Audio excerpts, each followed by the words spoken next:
Hello everybody, Minecraft with Rudra here, and welcome back to another episode of Redstone How To. So I hope you like that, and we'll be continuing from my last episode. I was a little bit confused in my last episode as to how long the redstone cord was, and we will be learning in today's playlist episode of Redstone How To, redstone comparators and redstone repeaters. These two things right here. Now as you can see, they look a little bit different. You can see this one, and when you tap the first one, this is a redstone repeater and this is a redstone comparator. When you tap a redstone repeater, it goes back. The first thing remains straight, but the second thing keeps going back and forth, and it goes like that 4 times before coming back to the front, and this goes on and off. Now more on that later. First I'll be telling you about the redstone repeater. Now if I place the redstone repeater here, you can see that this redstone dust line goes for 15 blocks only, after which it stops. You can see that it's almost dead. So if I even continue that from this path, you can see that it is dead. There's no current. But if I place a repeater here, you can see it is turned on from the lightest signal strength, which is 1. And if I place redstone 4 from here, you can see that the redstone line is also getting weaker now, but there is this small change in it because it is also being powered from here, and the signal strength goes on full strength. That is the change. And as soon as I break it, you can see it removes the power.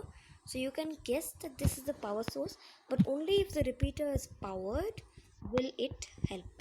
Now, as if you remember, earlier I said that this can go 1 2 3 and 1 2 and 3.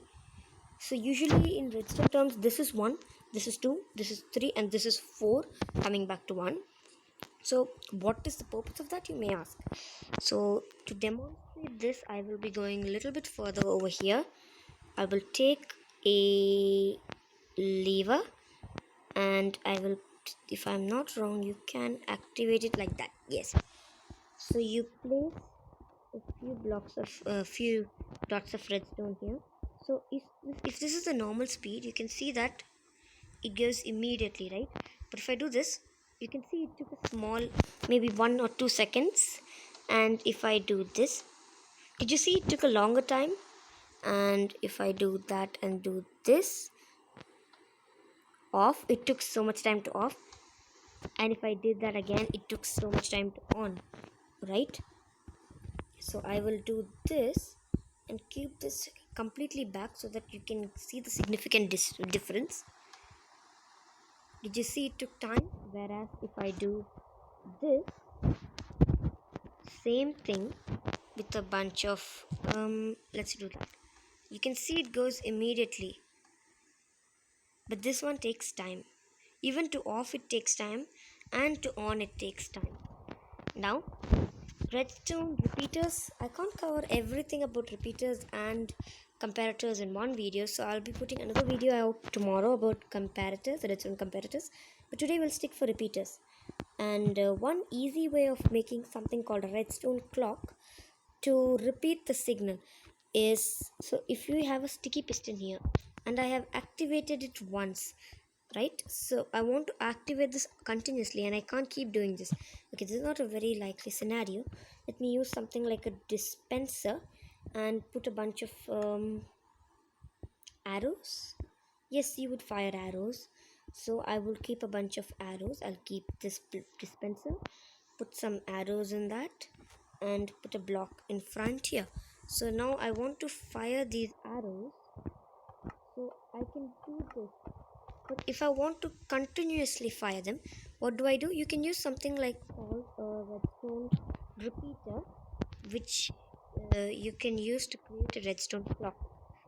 So if I am not wrong, you do it in this pattern, connecting it like so, and then pulling it forth here and keeping it all on the last tick. spawning it, and I messed it up somewhere. What did I do wrong? Let's see. Okay, so you do this, you break this, you do this, and you there. Okay, so you've got to be quick for this. So what you do is you want to, okay, I'm continuing that. So once you do this and you power it, you wait for it to completely power up, right? So once that's done, you want to break this, and then you can see that it still stays on, right? And then you break this and then quickly place it back, and then you can see that it would go in that same speed. Now if I delayed this and delayed this and delayed that, everything looks delayed. And if I connect this like this, wait, let me crouch and place that above. You can see it periodically dispenses the arrows, and that's going far. So you can see that creates something, and this is called a redstone clock. The same kind of thing can be done with a redstone comparator, but I'm showing you the easier version done with a redstone repeater.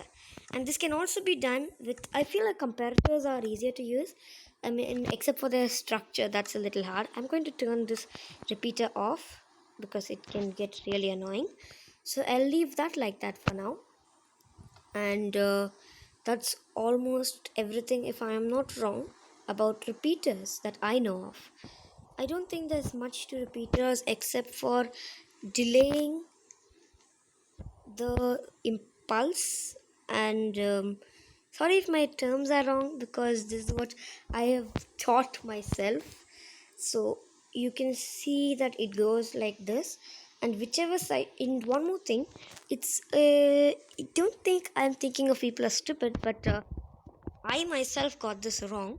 So if you place the repeater like this, the signal is not going to go here. You can see that the redstone is disconnected. The redstone is connected, it turns to a line. If it is disconnected, it remains like this. So I think, according to me, that's all that there are uses for the redstone repeater. And of course you can use it for note blocks to power things, and you can use it for extending your pulse of your redstone. So that's all for the, I think, part 4 of my redstone how to playlist.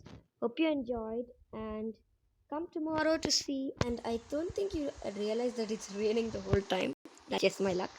But come tomorrow again to see how I show you about comparative redstone comparators. And if you really want to see them, then come tomorrow and I'll teach you. So till then, bye.